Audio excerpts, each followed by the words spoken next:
দেখুন বন্ধুরা, এই হ্যান্ডব্যাগটা বানিয়েছি।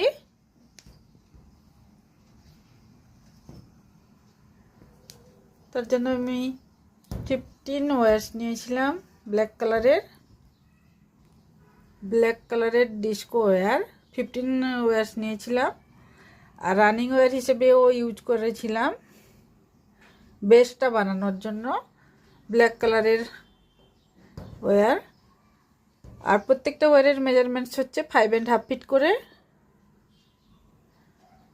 এরপরে আমি রানিং ওয়্যার ইউজ করেছি ব্যাগটার হাইট বানানোর জন্য।